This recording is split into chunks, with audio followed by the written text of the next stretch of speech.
Welcome to the Daily Grind. Oh, see, man, if I make stuff up, it doesn't sound as bad than when I sing normal songs. I just need to never sing again. It's not good for you. It's not good for anybody. Definitely not a good way to start your Monday. Good morning, everybody. I'm your host, Luke Hatmaker. Welcome to the show. I got my guy Parrish with me today on this Martin Luther King Jr. Day. Happy Martin Luther King Jr. Day, everybody. How are you, Parrish? You good, brother?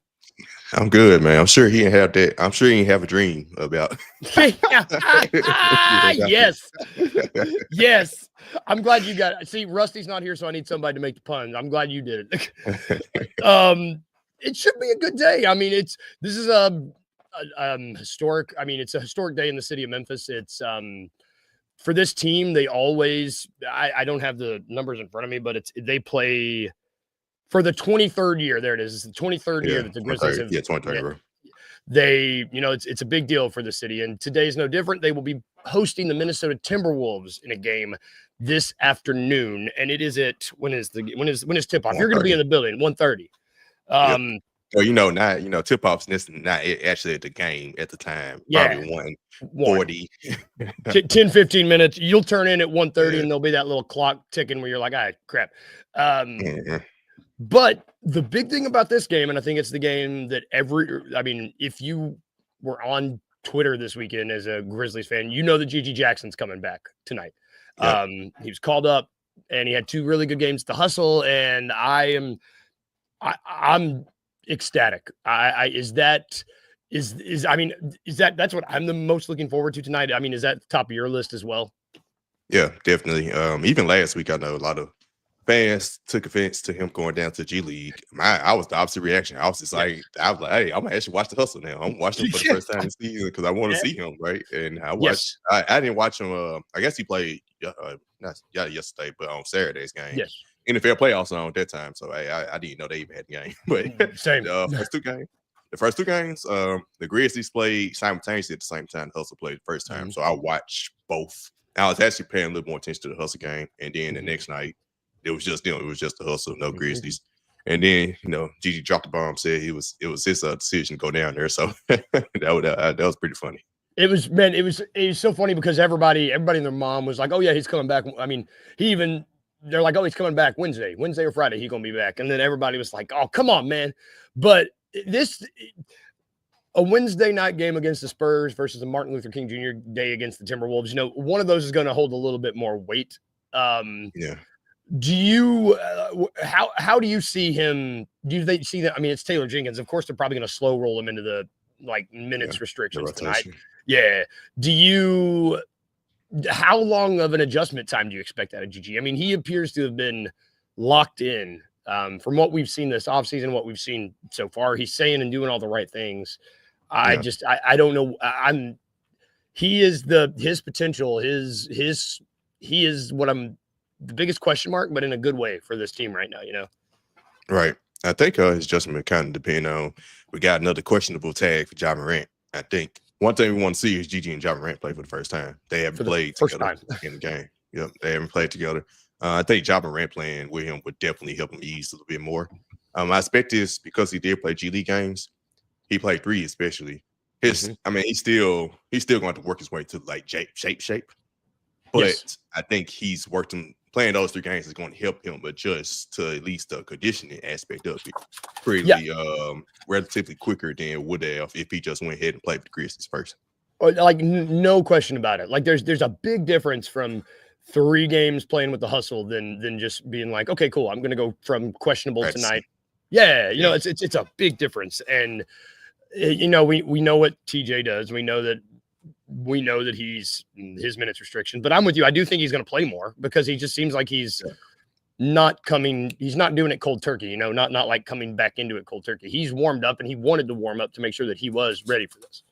Yeah, especially this system. I think he made the right decision, whether people think he did or not, because for this system, for him to have to come back from that foot injury to this system and play that breathtaking pace, he saw it and said, let me go there to G League and get my conditioning up some for I come back to this. I mean, yeah, compared to what he was playing last year, the conditioning is good. He's got to be like, well, damn, I gotta get my cardio in because Oh, and then this is probably shout out Rusty. Thanks for hopping in this morning, brother. Whose minutes do you see? I have no idea what it's Taylor Jenkins. Yep. He play all 12, 13. How many we got available? We got 13 players available, and John Conchar really have been playing when everybody's been there. Yeah. I see him trying to play 12. God, I really don't want that. But you're right. You know, like if there's one thing that Taylor Jenkins shown us, it's like he's gonna do what he wants to do, and he's gonna take his time to get these boys the minutes. TJ's gonna TJ. You know, I just think that I think that with GG, and he said it too. You know, like there's kids that are. I mean, in particular, you know, Jalen Wells is really outperforming his draft stock and really performing well for a rookie. They do two totally different things. I think that if there is anybody above him in the pecking order right now, and to me, it's Santi and it's Jake that will eventually see their minutes diminish. I don't want to see. So I'm a big Santi fan. I think what Santi's doing this season is awesome. I just think potential what GG could bring to the table is going to be more than what we know Santi can do. If they're both up there hooping, that's what I want. But this is also me thinking with Vince coming back too, which Vince is coming back soon. Yeah, Vince coming back. Even Marcus Smart, like we close to having a fully healthy roster because Marcus Smart's expectation was week to week. Well, so he could be back any given game as well. So we're almost there to fully healthy roster and really seeing what Taylor Jenkins do. Dude, and we might be there before the All-Star break, like, which is not something I was expecting. We'd like to be there before the I think we got to be there before the trade deadline, and trade deadline before the All-Star break. So if they want to wait till everybody back to make their decision on trade deadline, it has to be back before then, and they only got to February 6th. So that February 6th date, man, that date is looming because it's with all these guys back and with people clamoring for like some sort of consolidation. It's gonna be it's gonna be an exciting 3 months or 3 weeks, pardon me, like the weeks leading up to the trade deadline. I'm excited to see what's gonna happen. Back to the game tonight. Rusty, GG Santi Triple J lineups? I mean, are you expecting to see GG at like that Santi trip lineups? I just think that with this system, that these three combos is going to be like pretty incredible. Yeah, with that, and you had John Desmond in the backcourt, or Jaden Wells could sneak in place of Desmond, or if John ain't playing, Desmond and Jaden Wells. Shout out to Des, 14 assists last game. Like, shout out to Des in general, man. Yeah, they got some lineups to tinker with. So yeah, hey, I could see that definitely. GG Santi Triple J. That's a cold-blooded offensive lineup. Cold-blooded, man. And do you? The Timberwolves are missing. I think it's the only player of note they got. I think DiVincenzo's day-to-day with a toe thing or something. But this Timberwolves team is definitely not the same Timberwolves team from last year. We played this team. I mean, this was the team, 2-3 weeks ago? Ja hit that shot. I mean, it was incredible. The ending of this game last time was incredible where Ja just took control. He did that shot over Gobert, and it just awesome. After he stroked the whole game, they came through at the end when they mattered the most. Yep. And that's going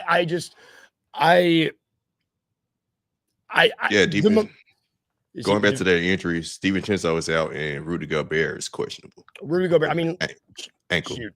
If Gobert's out, man, like this T-Wolves team is trying to figure something out. You know, like I think that. We kind of know who we are. They're still figuring out who they are. What do you expect the outcome to be? Like, simple question. You expect us to win? I about to say hinges on Ja Morant playing tonight, but I would go with yes. We found a way to win.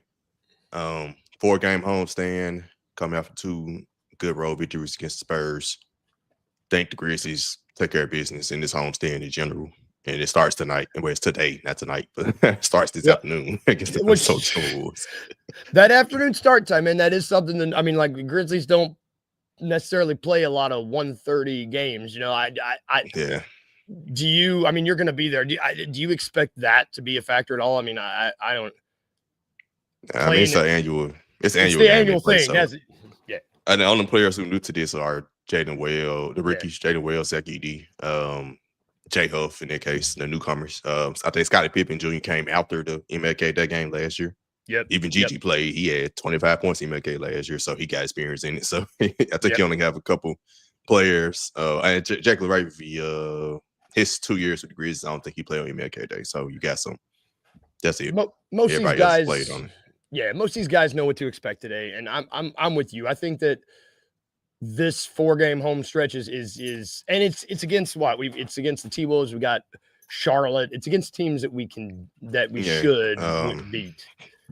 Yeah, I should know the schedule. Charlotte. There's a couple East teams. Charlotte, New Orleans, and only one East team, New Orleans and Utah, but 2 bottom West teams. So this team. Good teams beat up on bad teams, and there's some bad teams in that stretch right there. So I'm with you. Like I expect the Grizzlies to win today. I mean, this potentially could be the toughest in this stretch of road games, and why not? Want to start off looking good, especially when you know these teams are coming. You might not get out of bed for some of these other games. You got to get out of bed for this one, right?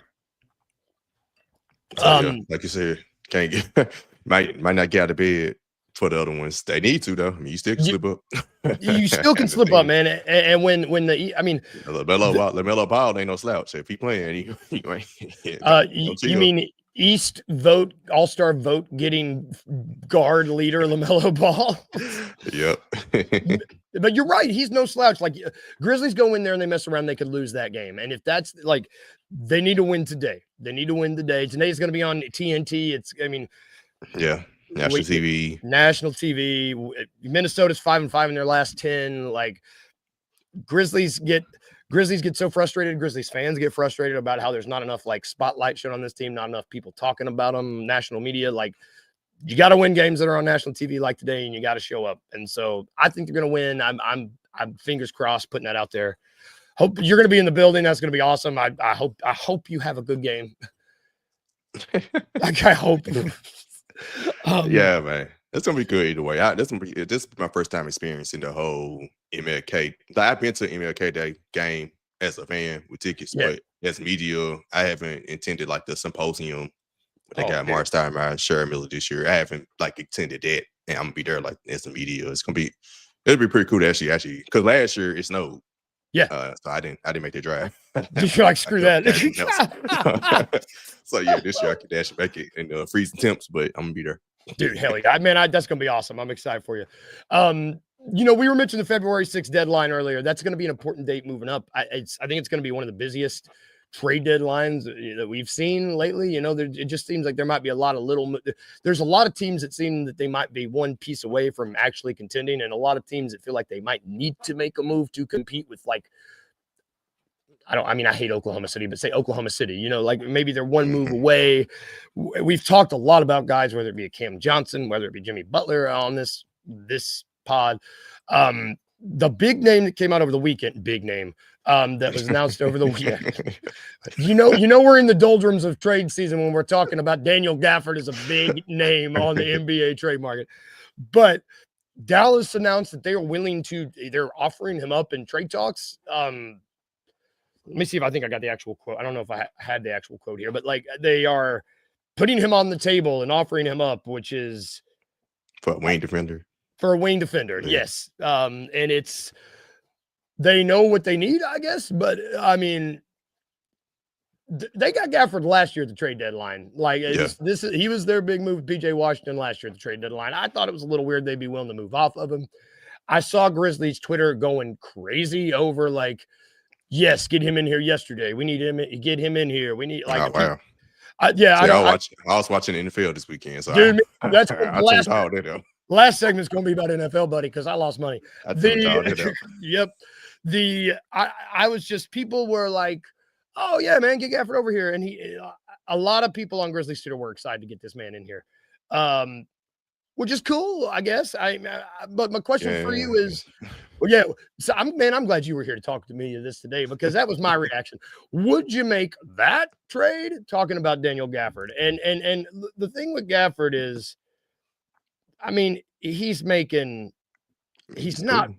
I like him, but he's making like 13 something. 13, I think that's exactly what it was. It's a very gettable salary. I mean, you can get that. Listen, Gafford is making $13.3 million. You can get that with Kennard and I mean, shoot. If they want a perimeter defender, Kennard by himself. Yeah, Kennard by himself. You want a perimeter defender? We got Marcus Smart. Like, I just they're gonna have to give us somebody else. But I just don't. To me, does Daniel Gafford move the needle for you for this team? I think people are just like you said, they're starving out here. I think it was any name.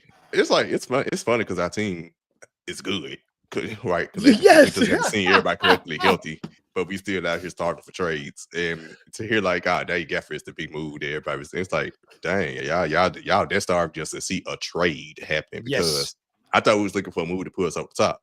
Now a move that's just to make a move because Daniel Gafford is good. He's not bad. He's good, but it's like, what you gonna do? Trade? We got Brandon Clark. I think Gafford is 6'10", Brandon Clark 6'8". Kind of do the same thing. I don't know what the you gonna trade Brandon Clark for him straight up. I guess I don't know. Like, shout out Irwin. Like I would rather have Brandon Clark backing up Edie if that's what we're gonna be doing. Like I think they do the same thing, and I like Brandon Clark better in terms of Brandon Clark wins with this team. And they want a wing defender. So they want a wing defender. That's what we're looking for. Right? Yes. Like what? It's like, you want a wing defender? Y'all want to trade Marcus Smart for Daniel Gafford, and then we still looking for a wing defender. It's like, it doesn't make no match. These are the same people, and I don't mean to gang up on everybody. Grizzlies fans collectively need to breathe, hug each other, put your arms around each other, give a big hug, and just calm down because these people are reacting the same way about trying to get Jimmy Butler in this building as they were about Daniel Gafford. Like people are just starving for a trade. Let me tell you, Daniel Gafford is not Jimmy Butler. You know, like those are not. in case you needed me to say it, Parrish. I don't know if you knew that, but Daniel Gafford and Jimmy Butler are not comparable NBA players. I just don't. Daniel Gafford is the definition of like a role player to me. Like, and no shade to him, but like a Brandon Clark is a role player, like a role player, a backup big that can be your lob threat, that can, just hang down on a baseline. Like we know what he can do, and I'm not gonna get rid of I'm not gonna give up perimeter shooting or a wing defender like Marcus Smart. When that's what we're all unless they give it, I guess like Quinn Grimes, if they were to include him, unless you do something like that, then all right, now we're talking 100%. Which like Quinn Grimes is making 4.2, which give me that. I like one name that I. What is that? That's 17. We still wouldn't be a trader. We still wouldn't be a trader wing defender in it because it'd be Marcus Smart's only person you could trade essentially money wise. That's a wing defender. You could trade. Luke ain't no wing defender. So. No. No, he is not. That's the thing. It's like if they want a wing defender, they're going to have to build.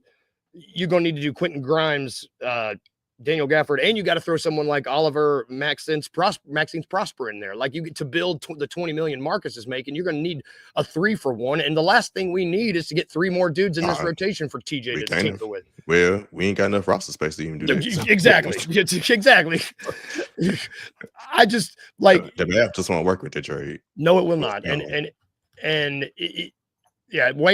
wants Exum because he's an Aussie. I feel you, brother. I get it. We could use but I guess we could use another point guard, but I guess well, again, like Zane always said, if Ja Morant goes out, we ain't winning the championship anyway. Hell no. No. He played majority of the minutes in the playoffs, so I don't. You think we're gonna win a championship on the back of Dante Exum or Scottie Pippen Jr.? You are out of your mind. You are out of your mind. Stuff about they said about like make a trade consolidation to stop TJ with the goofy lineups. If you gotta do that, fire him. If you gotta do all that just to if you're gonna let the man hold you hostage like that, you fire him. You don't like that's let's go make substitutions. Yes, you get it. You get it. I just I ain't saying fire him, but you guys do all that. Come on. Like it's just everyone needs to breathe. And you know what? This is shout out. Until TJ stops these goofy lineups, trades don't matter. And Wayno's saying we want consistency with like all this stuff we're just talking about. Like Daniel Gafford doesn't move the needle for me. We talked, who'd we talk about? Like Bruce Brown doesn't really move the needle for me. And these are basketball players that I like. These are dudes that I really, really like. I would say Bruce Brown would intrigue me once again because they got what they want, a wing defender. Yeah. He kind of, to me, he would have fit that mold a little more. But it just depends on what we would trade for him because he can play positions 1 through 3. So he could be your backup point guard, but he also could play the 3, be the wing defender as well, come out the bench. And he did that for a championship team coming out the bench as well. So that at least gives me that. And it's the position we're looking for. Not saying I want Bruce Brown, but at least he matches the mold of what we're looking for. Daniel Gafford don't match what we're looking for. You're speaking my language, man. I love me some Bruce Brown. So I spent a podcast last week talking on him. His contract's a little weird. I saw Drew say one of them sound like he did. I'm with you though. I like what Bruce Brown does. He fits a team more than what Daniel Gafford does. But these? They give you a little bit of tingly, but none of these guys are going to be like, oh man, you get Jimmy Butler in here. It's going to be hard pressed for this team to not win. Or even Cam Johnson. Yeah. Cam Johnson, And you know what they're saying? I've been seeing everywhere being like 2 firsts for Cam Johnson. That's awfully high. I'm like, you know what? We got all that first. We got all of them. Got a lot of them. We got a full roster right now. Wait. Yeah, trying to win championship this year, right? He on 3-year contract, right? It's like shit. They just want 2. That's it. What are we doing here? Yeah, what are we doing here? So I think we are aligned in that we would not make that trade for Daniel Gafford. I just not for a perimeter defender. You know, if we could do Luke for Daniel Gafford, I think we're both just like good players. I would say if it came across my screen, the Grizzlies trade for Daniel Gafford, I wouldn't be mad. No, but I wouldn't necessarily be like, oh yeah, I wouldn't be excited. It would be like, okay, cool. Yes, you're not gonna be pounding your chest like, yeah, championship now. You know, it's just like, cool, good player. You know, I like him. And it's like that's not what. If you're trying to win a championship, like that's not cool. Good player isn't really what you're. I think what he brings, we're already like rebounding. We're like second in the league in rebounding. So I don't even what he brings to the table is like what are we necessarily missing on what he brings? It's kind of like maybe some added toughness down low in case Zach Edey has been looking shaky lately. Maybe just back up for him in playoff time if he's not showing he's not ready. I can see that, but I still don't think that's enough to just say we're gonna be over the top. No, and this isn't the Grizzlies team of yesteryear where we struggled with rebounding. You know, like our last year, Jordan Goodwin was our leading rebounder with 6.9 rebounds a game. Like this ain't that team. You know, like this team is rebounding well, like you said. I don't know. I like Daniel Gafford. He's not the guy that puts us over the top for me. And I think you agree. But neither of us would be mad. Like I said, if I looked up and on the ticker it was like Daniel Gafford in Memphis, I'd be like, oh, sweet. I guess we traded for him, but I'm not. I guess I'd be waiting to see are we gonna make another deal. Exactly. And you know it's and if that's what happens, you know that's classic Kleiman. Kleiman, is it not a Kleiman thing to like trade for a kind of a middle of the road player and then we're like, oh, let's wait and see, and then we end up with Jarrett Culver. No shade to Jarrett Culver, but I feel like that's what normally happens. That wasn't even middle of the road. That was end of the road. Lower of the road. It was end of the road. If you're watching Jarrett Culver, we're sorry. We're going to take a quick break. When we come back, we're going to talk about the weekend a little bit. Talk about what was good and what was bad because it's important to acknowledge the good and the bad. But we are going to take a quick break first, and we will be right back.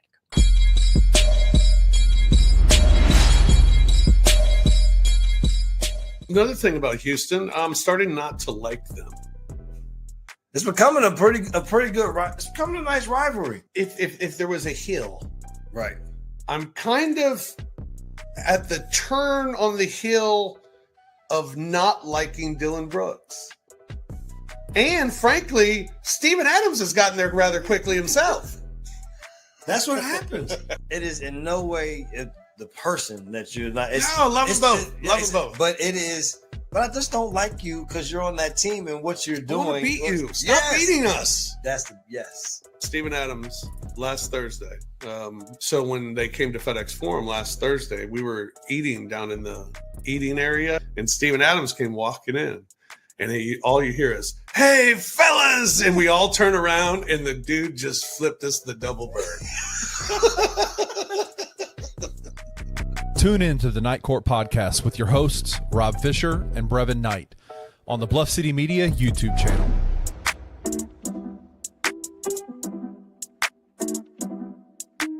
Most of the issues they had in the second half and why they lost that half by 10, it was just like they weren't as locked in. Yep. They just lost focus after getting up big because they figured this team's going to roll over and go away because they're terrible. And they didn't. And you saw Memphis like dribble it off their foot, make gross, disgusting passes in transition, a sort of collective letting go of the rope, which is why it concerns me because, okay, I'm tired. I know people get tired of this, but last year, we saw this. Like these same trends were showing up at this same exact time. I don't think this is the same team.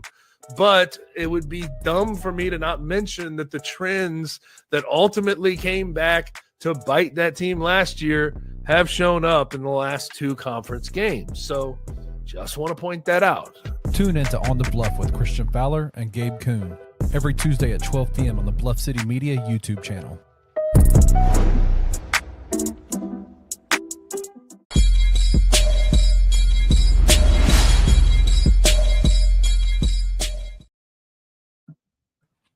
Does that sound like one good commercial? I just want to be like, Martin had a dream. Martin had a dream. It sounded like, man, thank you, Kitty, for that new commercial. I wasn't ready for it. I was expecting for my crappy one I made. That's way better. Thank you. You can catch that show. Night Court, you can catch On the Bluff. You can catch the Grizz 901 live post-game show. That's during the week after every postgame. We've got the $2 Sports Show. That is every Tuesday and Thursday. They go live at noon. Anthony Sane Show. They broadcast every Wednesday and Friday at noon. And no bluffing. They were live last night. They're typically on Sundays or Mondays. We got a lot going on, y'all. Like, check it out. This is all at Bluff City Media. Oh, everything. Like, I mean, if you don't like Grizzlies, there's Tiger stuff. I mean, there's Tiger stuff every single day over there, y'all. Like, check it out. There's stuff. All Memphis, if you like Memphis, BluffCityMedia.co's got it all. You're not going to find as much anywhere else. Seriously, it's where it's at. Back to our show, though. On Monday, I celebrate Garfield the cat around here because that cat, he hates Mondays, but he loves lasagna. And I think it's important to recognize the good and the bad because you can't really appreciate the good if you don't acknowledge the bad. I think that's very important. I'll go first because mine's NFL related. I loved this weekend. You said you watched NFL football. I loved every game this weekend. Yeah, I didn't like it. It was a good weekend compared to last weekend, which was like not great. Last weekend was tough. If you were a fan, it was just like, good God, I just want good football. And I loved every game, even that Chiefs game where the calls. When Troy Aikman is on the broadcast saying like, "Come on," you know, and you're not allowed to do that on a pro, and you know something's going on, but that's neither here nor there. It was still good. It was a better product. He still did good with it because he was like, they just need to change their rule in off season instead of like making it a Chiefs thing. Yes. That was smart on his part. He did. He was very. He's a pro. He's a pro. He saved himself. Yep. So my Monday was my lasagna, excuse me, which is good football. But my Monday was, okay, so I might be the unluckiest person on the entire planet. I don't know why it is. I think that I'm in my past life, I must have been I must have been like an old guy that like a card shark in the West or something. I don't know. I have the worst luck of anybody. I thought it was a good idea to bet on some games yesterday. I was like, hey, you know what? I did my homework. I was like, yeah, I'm going to put some homework don't matter when it comes to bed. It doesn't matter when you don't look at the damn forecast, dude. I can't believe I didn't look at the weather because I was like, okay, yeah. Saquon's gonna score. I said AJ. He did that. He did that a couple times. I thought it was just gonna be a high scoring game, and so I was like, my running parlays hit.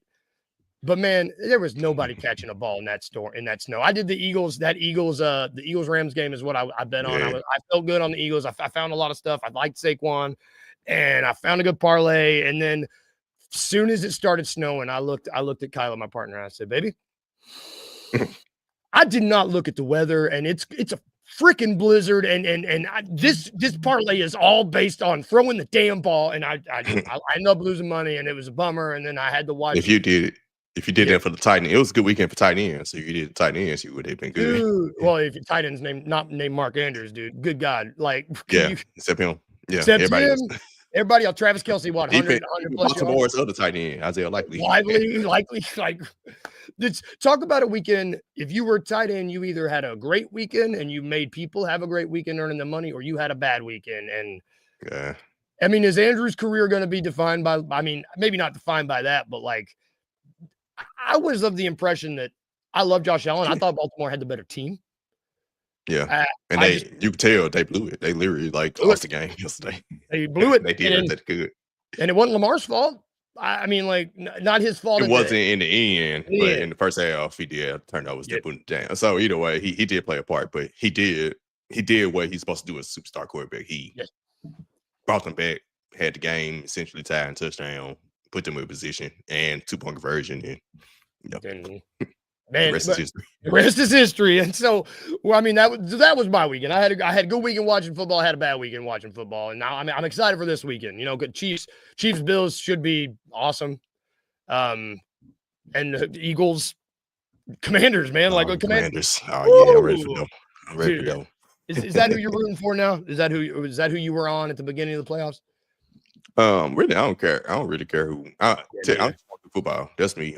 Even people hate on Chiefs. I don't like the whole referee stuff. But if they win again, I'm not gonna be like, they won. You know, I got to that point in life where I don't necessarily have any teams I hate. Yeah. My division teams, I laugh at the Texans for what they did. The referees did what they did, but they still play calling was questionable. Not running the ball the whole position when they dominate running the game. And I still laugh a little like, that's the Texans for you. It's the Titans. But I wasn't necessarily rooting for them to lose either. It was like, but if you do mess up, it's like, see, that's on you. But that's not really teams. There's not many teams I hate. I used to couldn't stand the Patriots.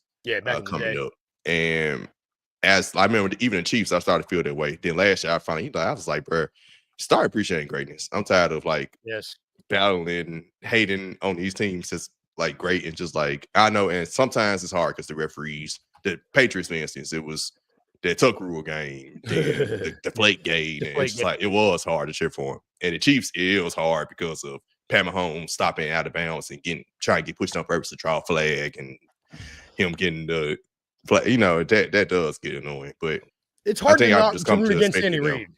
I like Andy Reid. Right, exactly. And it's I like him as Pat Mahomes is cold. He's the best quarterback. He's the best. But when you do those little you tried it. You flopping. Look at the referee. When you do that stuff, that's what makes us not like you. If you don't do that stuff, the referees making calls for you. Yeah, we can hate the referees with it. Yeah. But the dad stuff that flop, you know what? You know who likes flopping? Nobody likes flopping. Right. You do that, everybody's gonna hate you. And that was the one time they didn't call the flag, right? Yeah. You actually did that. I was like, we did recognize that. Thank you. Thank you, referees. For once. But for real. How about you? How was your weekend? Was you good weekend? Good weekend? Yeah, good weekend. I mean, games. The Grizzlies didn't have a game after Friday, and it set the stage to just watch NFL. Dude. Love it. Took over. Then even today, they got the game, and then college football national championship. Oh, dude, that's the night, isn't it? Yeah. Dude. Works Who out you got in that? Ohio State. I want Notre Dame to win though. I want the upset. Yeah. But I think Ohio State. They're playing really good, man. It's. I think I'm like you. I'm like, man, it'd be really cool if Marcus Freeman took the Fighting Irish and won that thing. But I just don't. I don't know. It's gonna be tough. Ohio State's playing really good. Gonna be tough. Yeah, God. I wish I don't follow college football as much as I should. Especially non my team divisions. But I know when a team is playing really hard for their coach and that after that Tennessee game, that Vols game. I mean, after I watched that game, I was like, man, this Ohio State team, they might be the real deal. Yeah, I learned as I got older, I don't pay attention to outside of my favorite teams. Yeah. It's hard. It's so many games. When you were younger, you had all the time in the world to just sit there and watch all the games. When you're older, you don't. So we got stuff to do. Right. I'm lucky on my favorite team. Most of the time, I had the other games on the TV as background noise. And then the fourth quarter come around, if it's a close game, did not pay attention. So I wouldn't know. And that's all sports. College football, college basketball, NBA, NFL.